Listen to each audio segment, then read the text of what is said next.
We have heard about this, that men should get out of this cycle of life and birth. Can you throw some light on that? So, putting an end to the cycle of birth and death, I always insist that you don't believe anything that is not yet your experience. It doesn't matter who says it. This does not mean disbelief. No, you don't know, that's all. Somebody tells you a story, you don't know whether it's true or it's not true. So even if I say something, don't believe this nonsense. But don't disbelieve it either. Just see, somebody is willing to sit in front of this many people and talk absolute nonsense, something that is totally absurd. Let me see what this is about. If you keep that much openness, the possibility is alive in your life. If you believe it, you'll kill it. If you disbelieve it, you will kill it. You understand? Death exists. Have you ever died anyway? Did you ever die? No. Did you ever see a dead man? You did. Where, Pooja? Where did you see a dead man? Funeral, you saw dead men? Dead bodies you saw. Did you see a dead man? Did you? No, you did not see a dead man. You haven't experienced it, you haven't seen it. Or did you meet anybody who died and came back and told you, I died like this? No. You haven't died, you haven't seen one, nor have you met one. So from where the hell did you get this idea that you will die? Death is a fiction that too many people talked and made you believe. There is no such thing as death. There is only life, life and life alone, moving from one dimension to another, another dimension to another.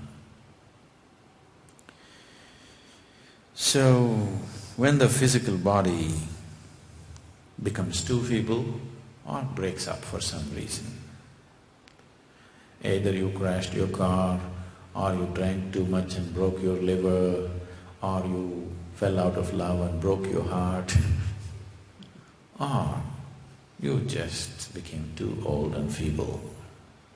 When the body becomes unsuitable to sustain life for some reason, something is broken or something has become too weak to sustain. When the body becomes unsuitable to sustain life, life has to move on. So it does. So when you say somebody is no more, you're only saying they're no more with us. You're not saying they're no more, really no more. They're just no more with you, the way you knew them.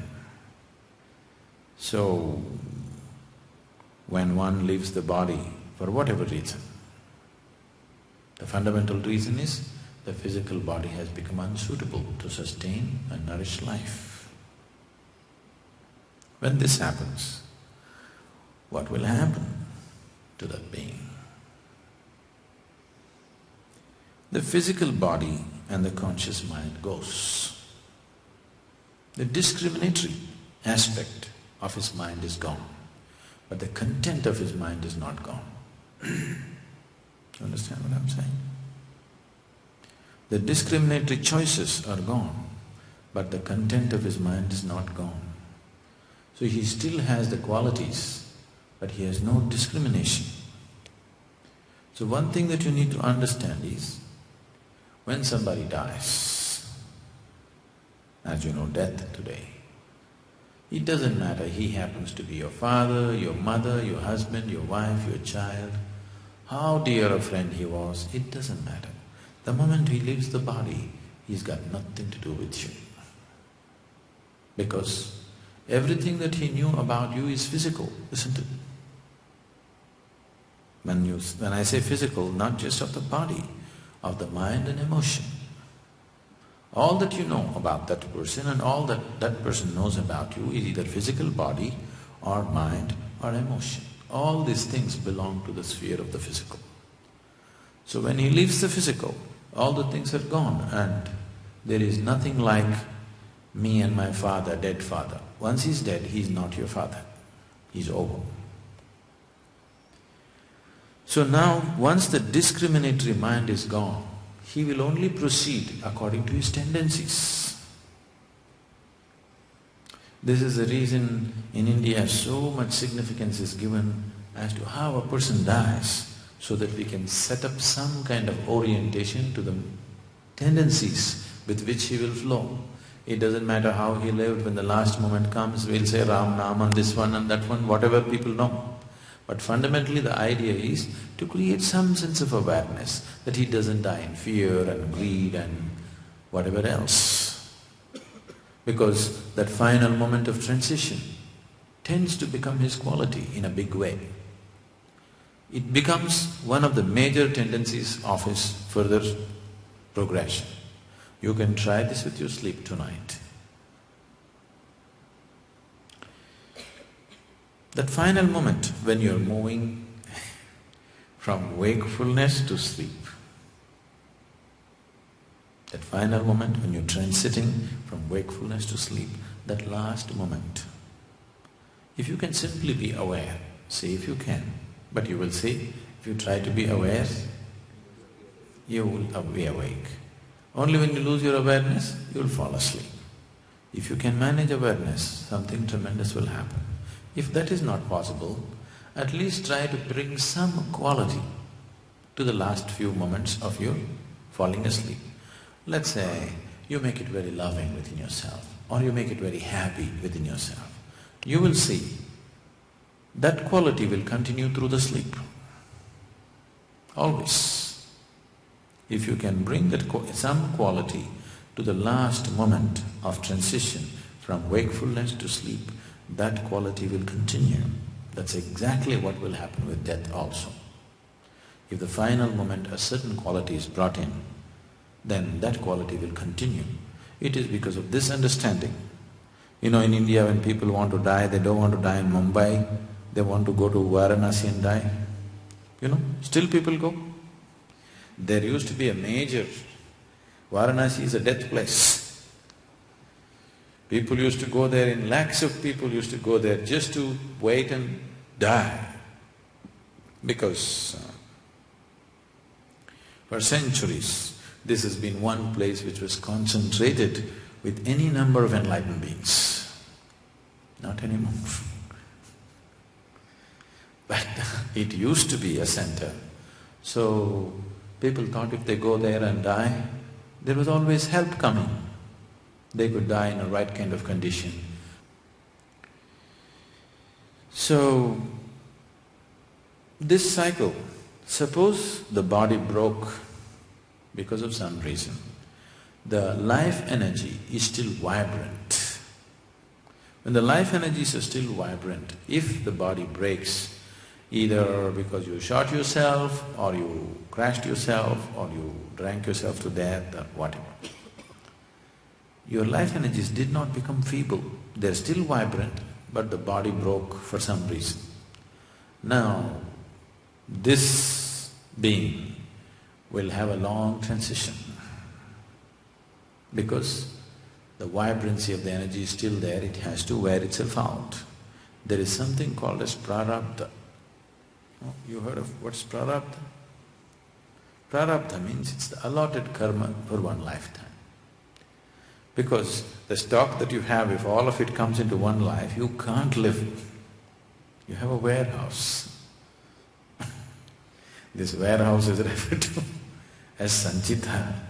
You can't handle the warehouse of karma. So a retail stock is being given to you to dispense in this life. But generally most people gather more new stock than getting rid of the old stock. In the process of getting rid of this much stock, they gather that much. So it goes on and on and on. Because of this, a certain vibrancy is there in life energy. Unless it becomes feeble, he cannot find another body. If you have to leave this body, your energy should become feeble. If you have to enter another body, your energies have to become feeble. This is what is referred to as samadhi, where you consciously lower the intensity of your life energy. You become so feeble that you can slip out of your body if you wish. And you can slip into something else because your energies have become so feeble. They don't have the vibrance of normal existence.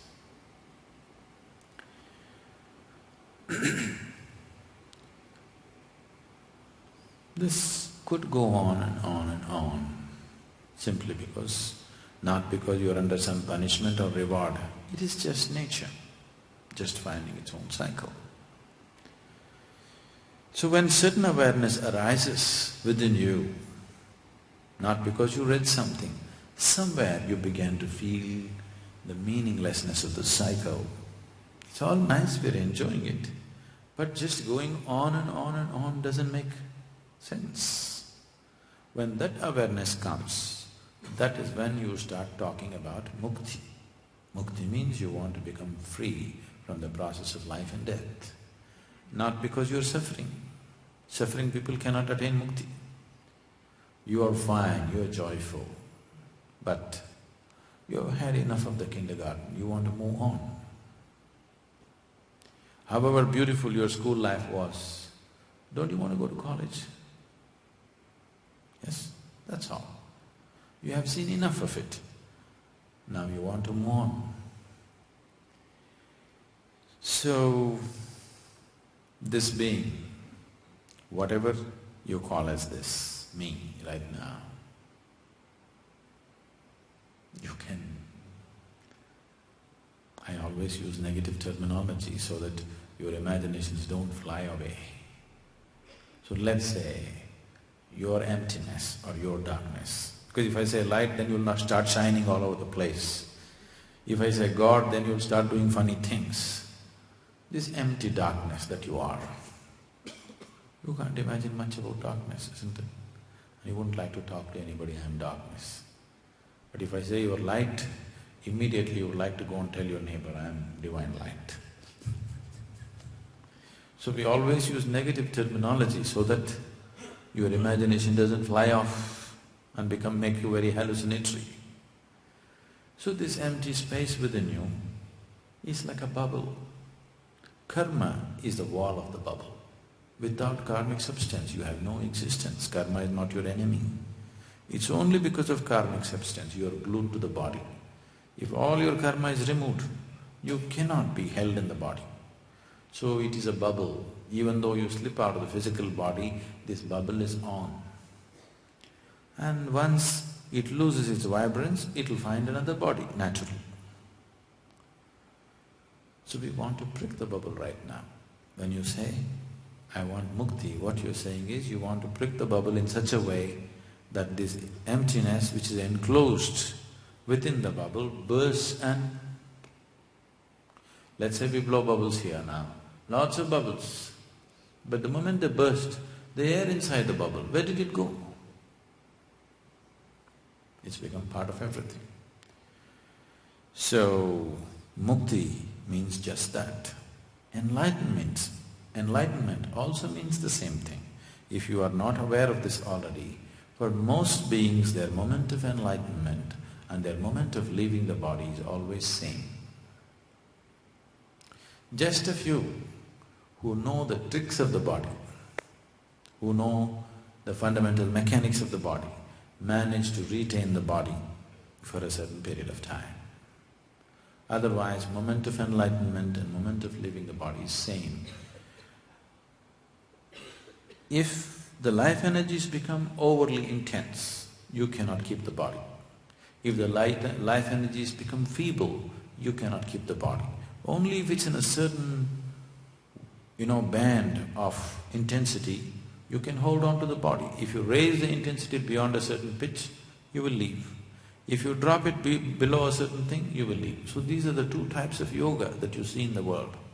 One is withdrawing, so that you become feeble, so that you can go. Another is revving up to a high pitch, so that intensity is so much the physical cannot hold you anymore. So both the ways, if it becomes too intense or too feeble, the physical cannot hold you anymore. So two types of yogas are being done, some to become feeble, some to become intense. Socially, the intense thing may be more appreciated, but it doesn't mean anything. What somebody thinks of you has no existential relevance, has some social relevance. But existentially what the world thinks about you or what you think about yourself above all has no relevance at all. When you say spirituality, you are seeing how to progress existentially, not socially, not psychologically, not emotionally. You want to progress on the existential level, you want to go somewhere really. Because your emotion, your society, your psychology is all just pure imagination. Yes? Yes, sir? You don't like it, is it? Isn't it so? Maybe sometimes pleasant imagination, but still imagination, isn't it? So, the progression of a being beyond his body is not dependent upon who he was in the world, what he thought of himself, what everybody thought of himself, what everybody thought of him. It simply depends on how conscious he is, what he has generated beyond the physical within himself. So if one wants to really become free from the whole process, there are many methods to go near to that. But ultimately, if one bursts the bubble, because you can do conscious action only when you're in the body. Once you leave the body, there is no conscious action because discriminatory aspect of the intellect is taken away from you. Why human birth is considered so valuable is mainly because of this. Only in this one birth, being a human being, you can use your discrimination and act consciously. It doesn't matter what kind of life you have lived till now. This moment, you can still act consciously, isn't it? Yes? You have lived a most horrible life. It doesn't matter. This moment, you can still act consciously. That freedom and that discretion is always with you. So if this consciousness arises, or a certain intensity is picked up, or if an intensity is dropped beyond a certain point, you become unsuitable for living in the body. When that situation arises, there are possibilities for you to break the bubble completely. If you want to break the bubble and still retain the body, then you need engineering. You need to know all the tricks. Or you have to do some conscious karma to retain the body. Any number of things that people do. I don't wish to speak about myself because so many things are happening with me. For example, Ramakrishna Paramahamsa, a fantastic human being, a very crystallized consciousness. During his own lifetime, people saw him godlike. But Ramakrishna was mad about food. Do you know this? He was insane about food. Now he will be talking to his disciples and say, please wait. He will go to the kitchen and ask Sharada, what's cooking today? He was just madly taken by food. Sharada felt so ashamed of him. Why are you like this? I am not concerned about food. We see you godlike and you are crazy about food. What is this? He would say, so it's okay, but what's cooking? One particular day she was so ashamed of him and she became angry. She became angry and angry words flew out of her. Then Ramakrishna said, the day you bring the thali, one day, he always, that part of the country, it's pre-served plate. Here also you eat in the thali?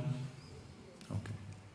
Especially in Bengal, the thali is so big and it's all pre-served.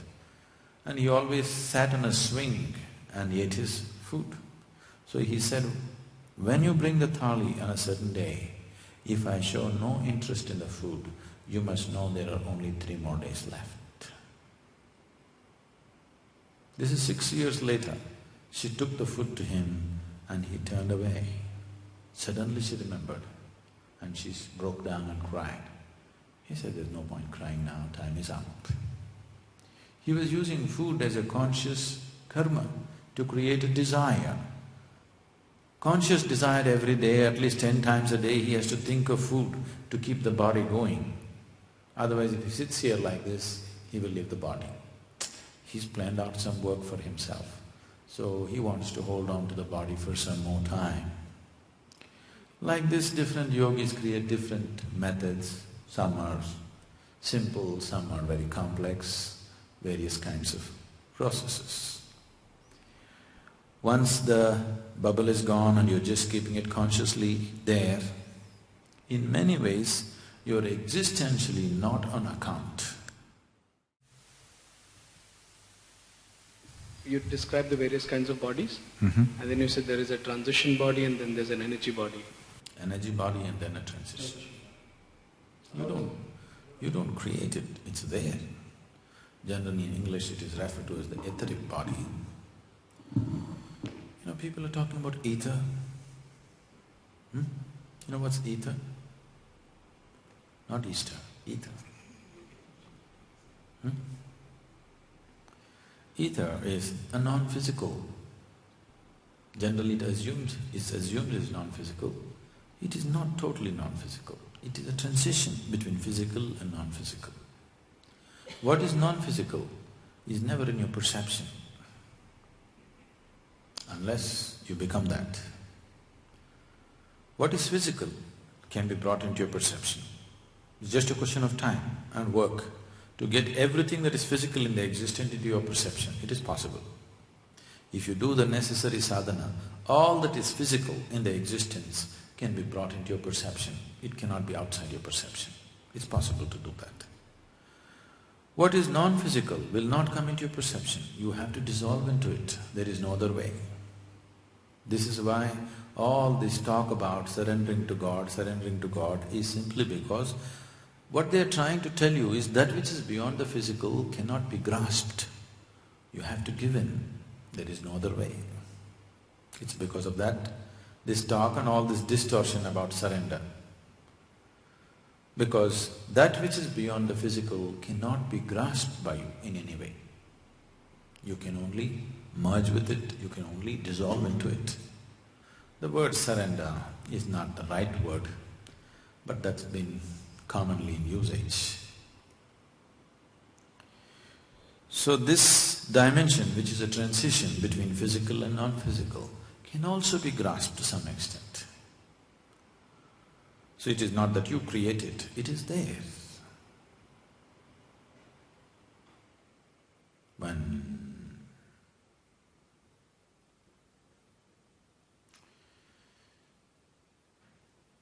This is way back, many years ago. I was just painting my farm building, and I wanted to evolve easier ways of painting. I don't have the time because I'm doing it single-handedly, I'm painting the whole farm building. So I don't have the time to go like this. So what I do, I dip and just walk from one end to another, and I dip and walk from one end to another. So first smear I dipped and walked. Here it came out thick. As it went, it became thinner and disappeared. I just sat there and it just blew my mind totally, because the whole existence was right there for me. This is all the existence is. Something is gross, it becomes subtler, and it becomes non-material. When it becomes non-material, you call it divine. Very gross, you call it rock or matter. In between there are many levels of subtleness or grossness. That's all existence is. So that point where the paint is very thin is what you're talking about.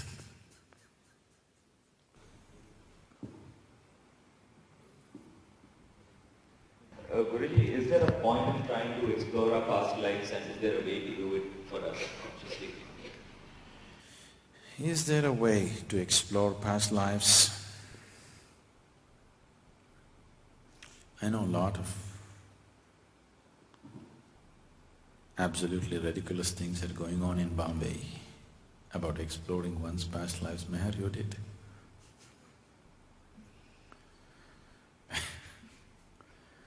They're just ridiculous psychological exercises. If you really want to see something of the past, you must be able to raise yourself into very heightened levels of awareness where it'll cut through the memory lines. But what's the point? Right now, what has happened in this life, you're not able to handle the memory. What happened 10 years ago, you suffer. When you're in this condition, if you remember 10 lifetimes ago, it'll drive you nuts, isn't it?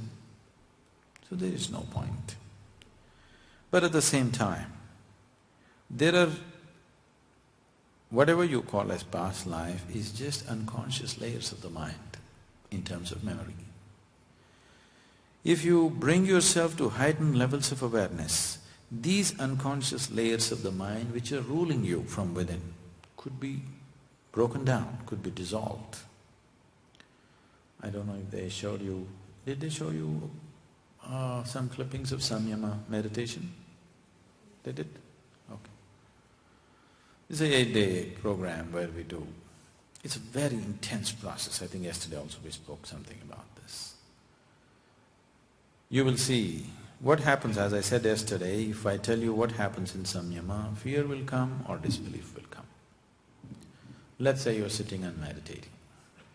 After some time, you're fully conscious, but suddenly you find your body is beginning to crawl around like a snake. You know it is happening, you want to stop it, but the body is just crawling like a snake. You come out of meditation, you're perfectly normal. You sit for meditation, it crawls.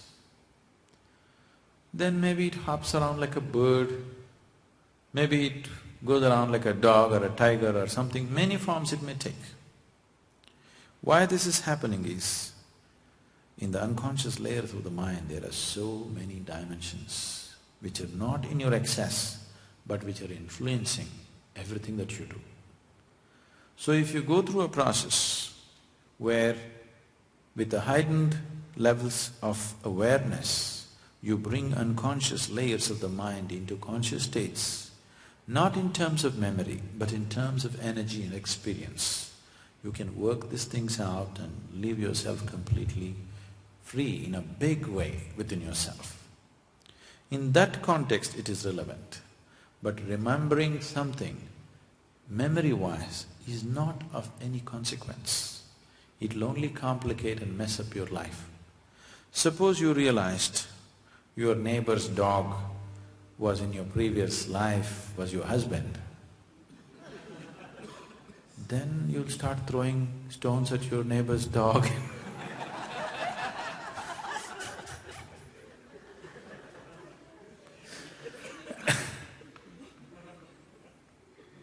I don't know whether you'll go and kiss him or you'll throw stones at him. Both ways it's dangerous, isn't it? Because he doesn't remember. You're throwing stones at him, you'll get into trouble with the neighbor. If you want to kiss him, you'll get into trouble with the dog. So, it's not safe for you, it's not necessary for you. But on a different plane, if you can bring it into your experience without going through the memory process, then it becomes a way of liberating yourself in a certain way. Samyama is a very… what we do is known as karma samyama. There are various types of samyamas, that's why it's karma samyama, where layers and layers of past unconscious mind will just come up and work itself out if you move to a certain level of intense awareness. No suggestions are given to you, no guidance is given to you. Just as you become more aware, suddenly you see the whole body goes through. See, what happens in the mind is never trustworthy. Mind can deceive you in a million different ways. But what happens in the body is real, isn't it? Yes? Has your body ever lied to you? Your mind has lied to you a million times, isn't it so? Body has never lied to you. So that's why we always want these things to happen physiologically, energy-wise, not on the level of the mind, because mind is capable of unlimited hallucination. It can create anything and make you believe it's real. These things are being done in such unscrupulous ways. A lady, she's now in United States for many years. They made it very big in United States. At one time, on a particular year, this couple earned the maximum amount on the share market. They were the biggest earners on the share market on that particular year. So you can imagine, in United States, the biggest earner per particular year means what they would have earned, okay? Big money they got into. And she's gotten into this whole thing that now she's mad about all this Hollywood stuff and all this. She's got homes, a couple of homes in Beverly Hills and here, there, everything just to be around there in the scene. And she's gotten hooked onto a psychic who charges $90 per hour consultation on the telephone. In person it is more. So this psychic has been telling this lady, which this lady firmly believes. So the psychic told her that in your previous life, Tom Cruise was your husband. Richard Gere was your father. So you just have to be around. They will notice you today or tomorrow. So the husband is going nuts because the woman is trying to somehow fall into the eyes of Tom Cruise, throwing parties and buying homes around the place. The husband is just going crazy. Then it came to my notice. So somehow this lady landed up with me and she's 100% sure that in her previous life Tom Cruise was her husband. I knew she's strong on that, so I said, okay, it must have been. But I also knew Tom Cruise in his last life. He was one of the ugliest human beings in his last life, do you know? Huh? She never imagined that he could have a different body. She thought he will be just like that. So I said, I knew him very well in the past life.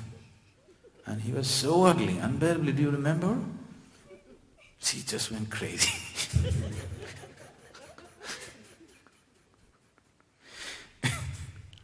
So this is what past life stuff is doing to people, driving them crazy and, all kinds of fanciful things. That's not the purpose.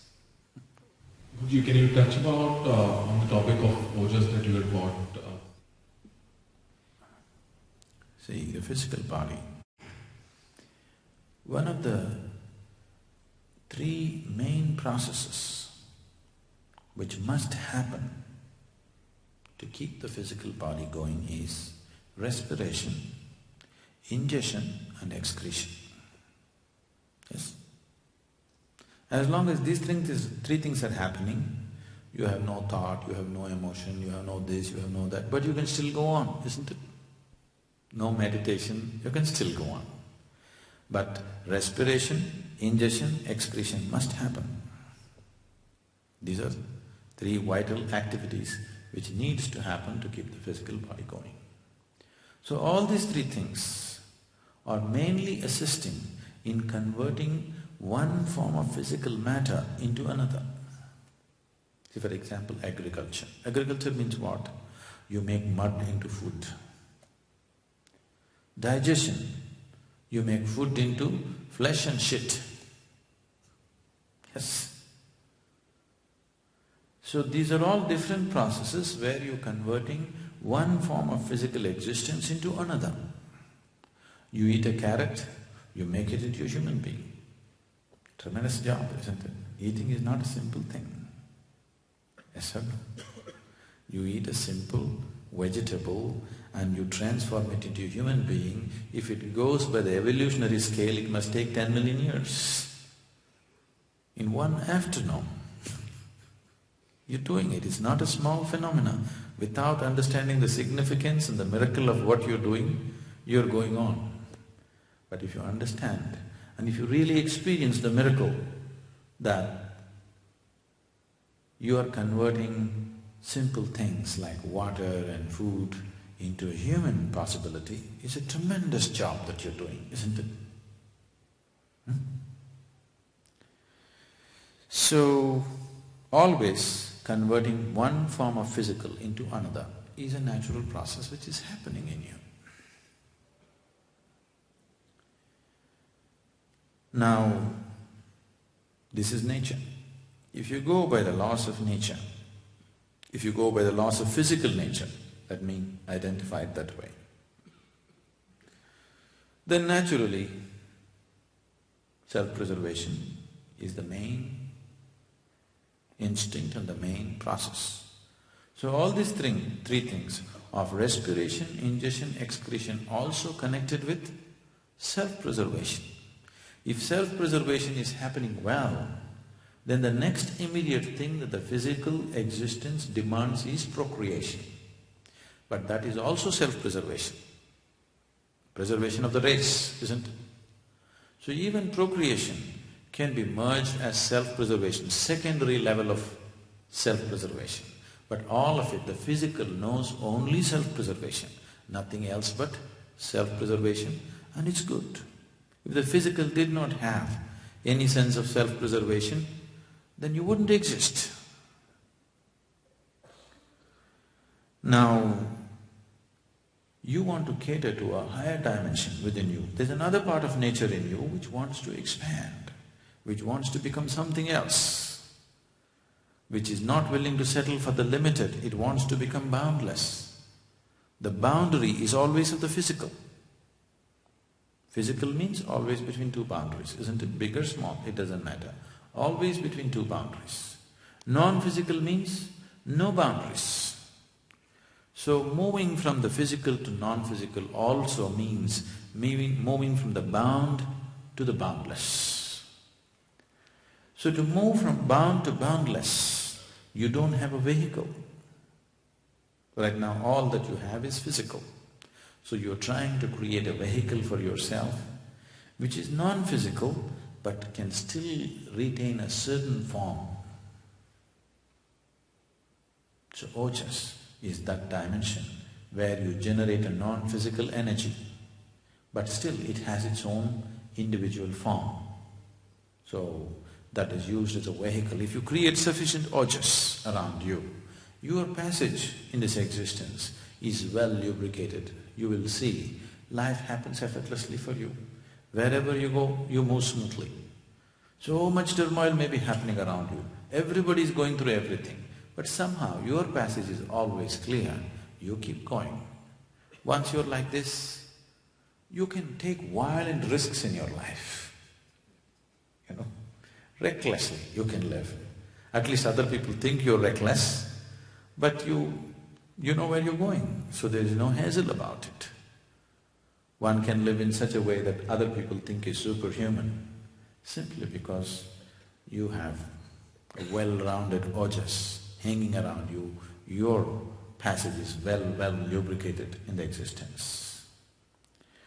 In the Far Eastern cultures, an enlightened being is referred to as an enchi. An enchi means a circle. Why they're referring to him as a circle is a shape of least resistance. Why your car wheels or motorcycle wheels are circular, not a rectangle or a triangle? Can you imagine how you would ride on a square wheels? Why it is circle is because it's of least resistance. Any moving part anywhere is circle because it's of least resistance. So, if you create sufficient ojas around you, you become circular. Not in body, please don't. In your existence, you become circular so that your passage is with least resistance through the existence. So ojas creates this possibility will make you successful. Aspiration is just an initial starting point. Just because you aspire for success, just because you aspire for prosperity, just because you aspire for well-being, it doesn't happen. Ability to be informed. It is because we are capable of making ourselves informed about various things.